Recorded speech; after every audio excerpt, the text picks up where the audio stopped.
Kansas needs some more three-point shooting. Samage Teel, a transfer from Indiana State. Kansas reportedly has interest. Does it make sense? How would he fit in with the Jayhawks?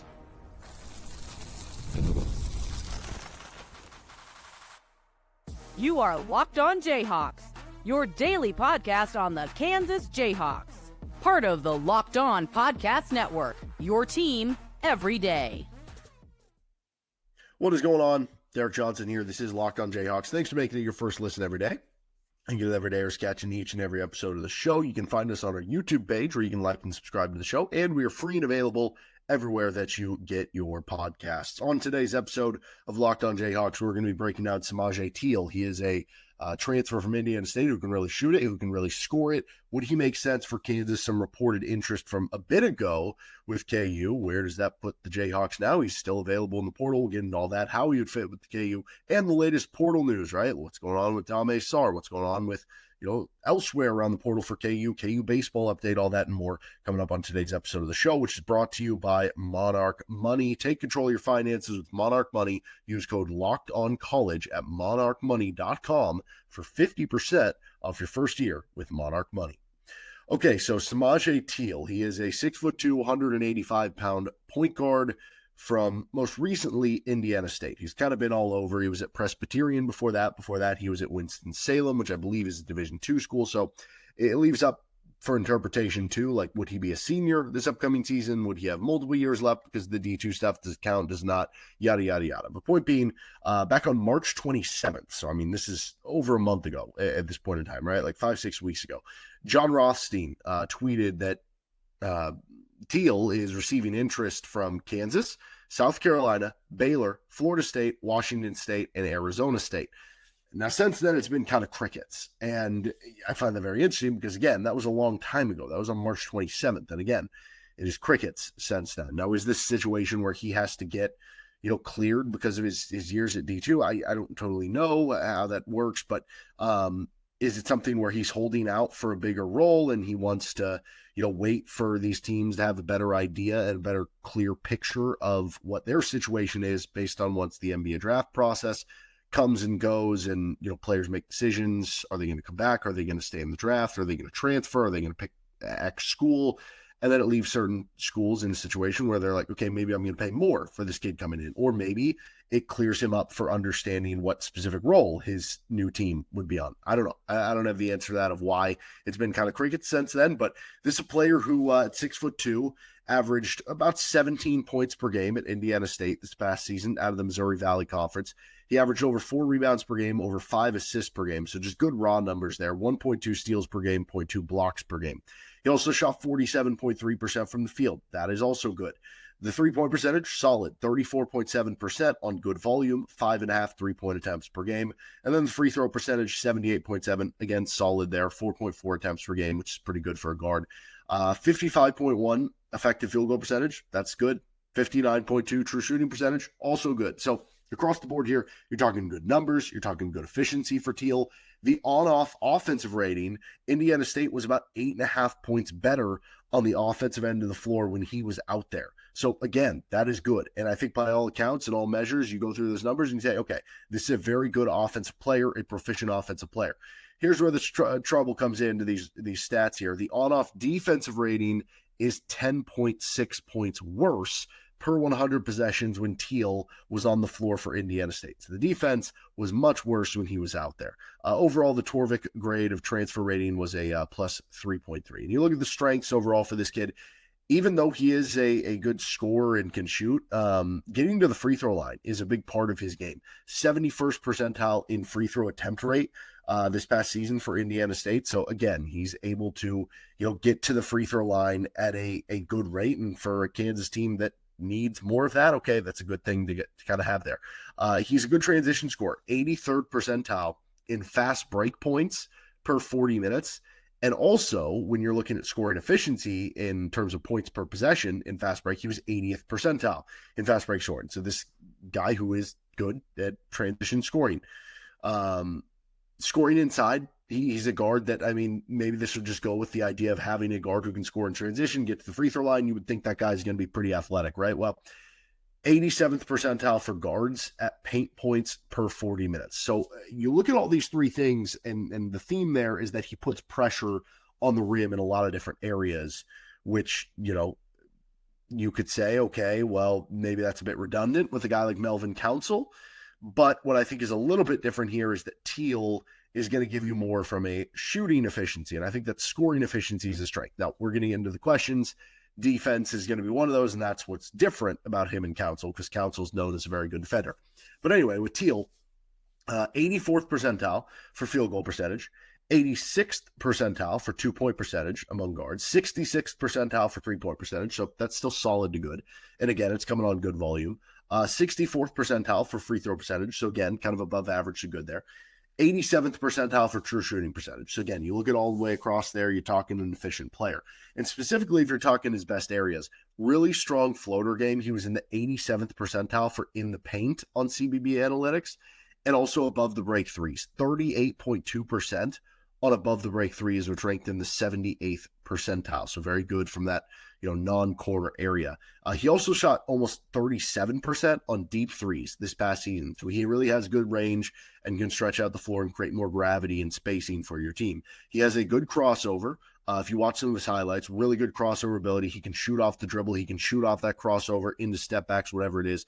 71st percentile in points per possession too, off the dribble. So he's somebody who can get a bucket for himself off the dribble. And he's also 75th percentile for points per possession on catch and shoot, and 80th percentile on spot up. So you're talking about the ability to play on the ball if you need him to create a bucket, or play off the ball with both the spot up and the catch and shoot, which is good to see in terms of, okay, if you're adding another guard, if you're KU, you want somebody who has the ability to, get you a bucket and shoot threes, but also be able to play off the ball.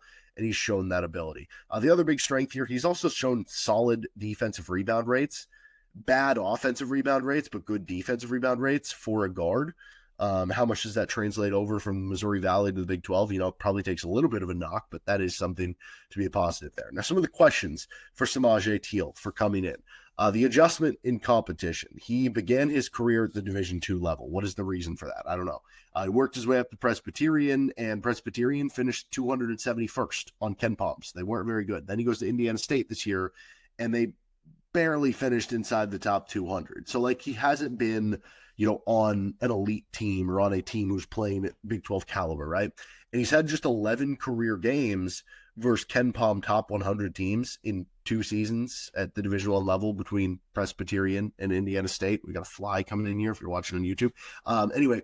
Just 43% on twos and 25% on threes in those games against the 11 Ken Palm top 100 teams. Now, he did go 6 of 11 from 3 in 3 games over the last 2 years versus Power 5 opponents. So, that's nice to see that was the case, but not always the case for some of those games. Now, it's not that he can't do it, and specifically in the role that I think KU would ask, the pressure falls off a bit, right? It's one thing if you're playing a top 100 team and you're on a team that's not very good and you're the primary option or one of the top 2 options on the team. If you're on Kansas, you become not the top 2 or 3 or 4 options on the team, to where, okay, you're going to get more open shots than maybe you were in that specific role on the team you were on. Anyway, also, I don't view him as a good defender. He is, again, the on-off defensive rating, very bad. The on-off defensive rating of being almost 9 points worse when he was on the floor for Indiana State. He also was in the 41st percentile for Hakeem rate, so not getting a ton of blocks or steals. He was only in the 5th percentile for defensive RAPM, which is basically it's CBB analytics. It's like an all-in-one metric that incorporates individual box score stats, on-court play-by-play. Basically, it's a way to try to measure some defensive numbers, and didn't rate out well there. Also in defensive win shares in the 23rd percentile. So you go across the board here. Some of these numbers you can explain away. Some of these numbers you can, not put too much credence into. But when it keeps when you have all of these defensive numbers that are not backing itself up on your way, that probably tells you kind of what it is. And I will say at the very least, if you're talking about this guy being in the Diggy Coit role, Coit, at the very least, was, 5'8", 5'9". I think Coit was better at probably pressuring the ball than Teel is, but like Teel is 6'2", and it matters a little bit that you at least have that height to withstand certain things that Coit couldn't. The other big question here is the turnover issues for Teel. 5th percentile in turnovers per 40 minutes, and also 21st percentile in turnover rate. He did counter it with good assist rates and good assist to turnover rates, though. But that was him being the point guard. So if he's not being the primary ball handler, when you have, Darryn Peterson and Melvin Council and Marco Jackson, he's playing more off ball. Do you get the turnovers without the assists? That kind of becomes the question there. But honestly, a lot of comps, if we're talking about him playing the Diggy Coit role, to Diggy Coit, a player you have questions about on the defensive end, but can do some good things on the offensive end. Coit probably a better shooter. Teel probably a better driver, but I think there's some interesting comps there, and that leads us into how he would fit in with the team. I think there's some interesting similarities with Diggy Coit there as well. So get to those on the other side. This episode of the show is brought to you by Monarch Money. Ever check your bank account and wonder, where'd all my money go? Between dining out, online shopping, and entertainment, it's easy to lose track. That's where Monarch Money comes in, your personal CFO, giving you full visibility and control over your finances. Monarch Money isn't just a budgeting app, it's a complete financial command center. You can track all your accounts, investments, and spending in one place, so you stop just managing your money and start building your wealth. Plus, you get all-in-one convenience. Instead of juggling multiple apps, you can use Monarch to check your finances, track spending, and even plan long-term goals. Take control of your finances with Monarch Money. Use code LOCKEDONCOLLEGE at monarchmoney.com for 50% off your first year. That's monarchmoney.com, code LOCKEDONCOLLEGE for half off your first year with Monarch Money. Thanks for joining us on Locked On Jayhawks. Don't forget to make Locked On College Football or Locked On College Basketball your second listen every day. We'll have more portal content coming at you later throughout the week. The NBA Draft Combine is getting ready to start up. The early entrant withdrawal deadline or whatever is coming up at the end of the month. So feels like we have not had a lot of definitive news. It's more so been rumored news lately to kind of talk about here, but I think some of that stuff is coming up, and it's going to be coming up soon, so you're not going to want to make sure, you're going to want to make sure you don't miss any of the shows moving forward here with Locked On Jayhawks. All right, what would Samage Teel add to KU? I think he would add getting to the free throw line, right? 71st percentile free throw attempt rate. Kansas didn't do a good enough job of that this past season. If you're talking about Kansas wanting to add even more rebounding, he rebounds the ball well for a guard, so that's a positive to bring to the table there. Scoring just in general and shooting, right? Those are things that Kansas really needs at this point in time. He's not as elite of a shooter as a guy we're going to talk about in an upcoming episode, or maybe a couple other targets in the portal, but he's still a good shooter and a good driver. That he is a more complete, if you're talking about a scoring guard off the bench, he would be somebody who could score in a myriad of ways, right? And so it is a little bit different than Diggy Coit from that specific role, but it's the same in terms of being a possible microwave scorer off the bench, that you could be like, okay, if you're on this game, you're going to play more. If you're off this game, you miss a couple shots early, you make a mistake on defense. Okay, this probably isn't going to be the game that you're out there for as big of a time necessarily. But the fact that he was, 75th percentile points per possession on catch and shoot tells you that he should be able to, the 34.7% from three on 5.5 attempts per game. I would almost think that playing off ball, especially if he is the fourth or fifth option on the floor next to Darryn Peterson and Flory Bidunga and whoever is on the floor at that given time for Kansas, I would think that percentage would go up at Kansas, right? It's showing that he has been good off the catch and off the ball, that he could shoot 36, 37% for you at Kansas in the specific role you would be asking him to kind of accomplish. Now, what he wouldn't add to the team is more defense. The good news for Kansas is I do think they've built a good defensive infrastructure, and you look at the players that they've added so far, the players that they have coming back, like Flory Bidunga, there's potential for this team to be a very strong defensive team. So you can take a swing on a guy who maybe you have a little bit more questions on the defensive end, because he's going to add some more offense, and this team needs more offense and more shooting, I think, to complete the roster at this point in time. But yeah, he wouldn't add more defense to the team. He wouldn't add more size to the team. I think so far they've done a really cool job of building a team that has a lot of positional size. Like, they don't have that Hunter Dickinson, Udoka Azubuike, 7 foot, 280-pound dude in the middle that is just a brick wall to move. But they have positional size and length at every position. Flory, even though he's not, 7 foot, 280, he does have like a 7'2" wingspan and can jump out of the gym. And every player, Darryn Peterson at 6'5" with a 6'10" wingspan, Trey White at 6'7", like, you just have positional size versatility of guys that are switchable and have length all throughout. He would not add to that. And you do wonder, okay, going back to the defense, even though you've built a good defense, if you have one guy who's 6'2" and not a good defender, and everybody else is like 6'5", 6'6", 6'10", and has plus wingspans and stuff, would other teams just relentlessly attack him in switches and on the defensive end of the floor? That kind of becomes a big question there. I also don't think it completely solves the three-point shooting. It would make Kansas a better three-point shooting team. But like I said, even if I think he shoots 36, 37% of Kansas on a couple attempts per game off the bench, that doesn't completely solve the three-point shooting. But as far as how exactly he would fit on the team, yeah, I think it'd be that Jalen Coleman-Lands, Diggy Coit role. Now, Jalen Coleman-Lands was more of like a 2-3 wing, whereas Diggy was more of like a 1-2 guard. And from that perspective, I think Teel is more of the guard type, so he'd play more like the Diggy Coit role. But like, yeah, it can be boom or bust, right? Like, I mean, and you look at what Teel did. He had 15 games of 20 or more points at Indiana State with a high of 36. So, like, he can have a microwave game. And we saw that when Diggy Coit was having microwave games, like, boom, he's going to play more. He might play 30 minutes in that specific game. But also, Samage Teel had 6 games of single-digit scoring. He had 7 games of 0 made threes. And so in that specific role for Kansas, if he comes out and he starts 0 for 3 from 3, makes a defensive mistake, he might only play 8 minutes in that specific game. And obviously for Samage Teel, like, that could be the holdup. Has he not committed to Kansas or some of these other schools because he wants a bigger role? Is it about NIL? Is it about just waiting and seeing and wanting kind of the perfect situation and knowing that you can be patient with some of this stuff? There's a lot of different reasons for why you would do that, and I don't exactly have the answer for why specifically for him. But, if you are Kansas, you need another three-point shooter off the bench. You need somebody for that specific role. I think you feel comfortable with your kind of top 3 like lead guards, so to speak, who could play the 1 or the 2 as either combo guards or the lead point guard with Darryn Peterson, Marco Jackson, and Melvin Council. Obviously, Jaden Dawson, a guard as well, but I view him more as like a 2-3 wing type.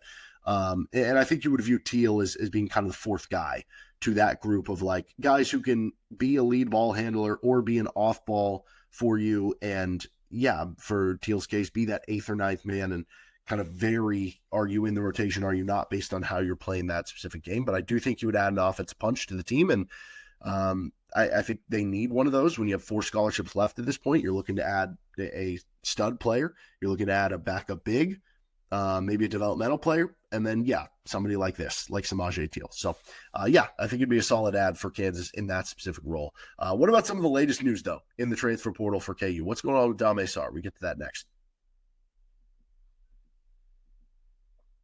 Thanks for joining us here on Locked On Jayhawks. And again, you can find our show anywhere you get your podcast, including on our YouTube page where you can like and subscribe to the show.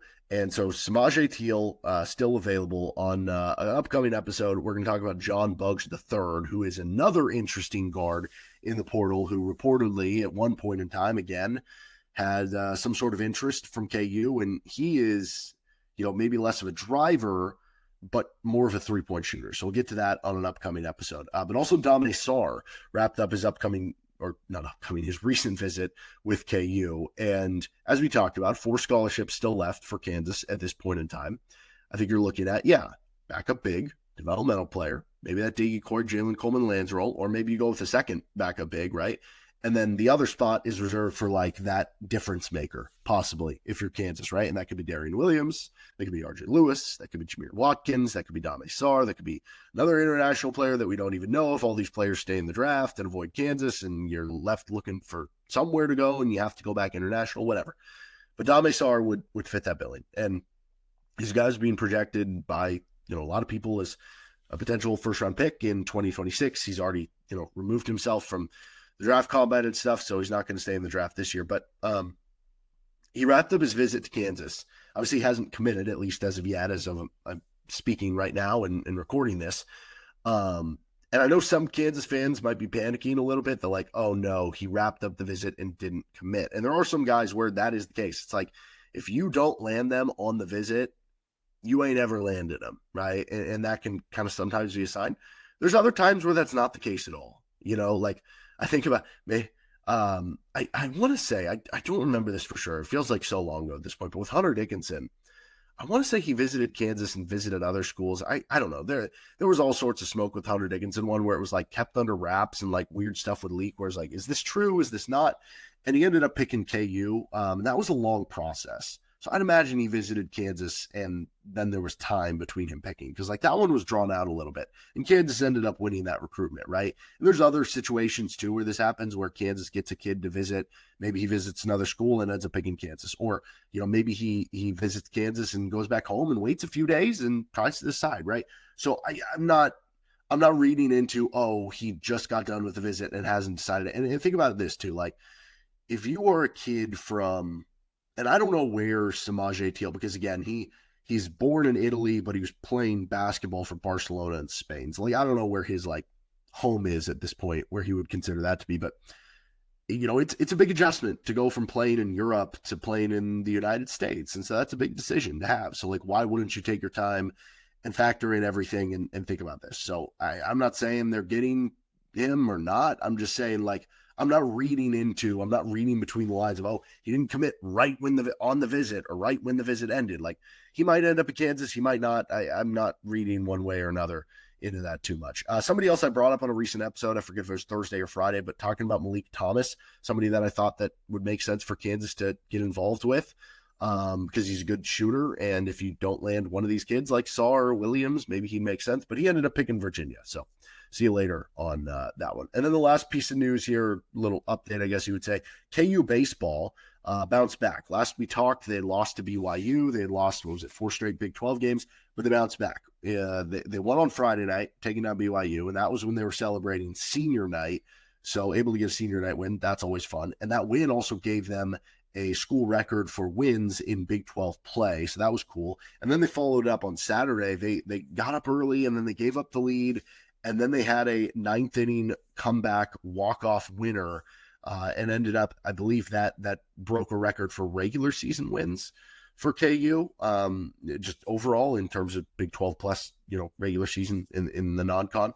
So that was cool to see that they did that and cool to see that they bounced back, winning 2 of 3. And now it sets up this upcoming week that there's a lot of teams jockeying for position in the Big 12 standings to where I believe the top 4, I think they changed up the Big 12 tournament format where it's like single elimination now. I could be wrong with that, but the top 4 get like a first round bye. And right now, Kansas is tied 3rd with TCU. Both teams are 17-10. West Virginia is in 1st at 19-6, which that adds another layer of interesting part here because West Virginia in 1st, that's who Kansas plays in their Big 12 finale next week on the road. So if you sweep West Virginia, they have to sweep them to have a chance of doing this. But if you sweep West Virginia and then Arizona State only wins, I think 2 of 3, you would be Big 12 regular season champions, which would be really, really cool. But that would be a tough thing to do, to sweep a team who's in 1st in Big 12 on the road. So, either way, though,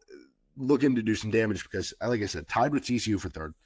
Which would really be the top 4 spots. And then Arizona and Kansas State are only a game back at 16-11. So you want to secure that top 4 spot. You could really use a series win at West Virginia. And that would also boost your resume. It would boost your RPI in a big way and help you with seeding in the NCAA tournament. But at the very least, you want to at least steal 1 on the road this week in Morgantown. But still, good bounce back at BYU just to make it feel like you're playing better and start to re-hit that momentum as we do get closer and closer to the postseason here in the KU baseball season. All right, that'll do it for this episode of Locked On Jayhawks. You can find our show anywhere you get your podcast, including on our YouTube page. We'll see you next time for some more transfer portal talk right here with Locked On Jayhawks.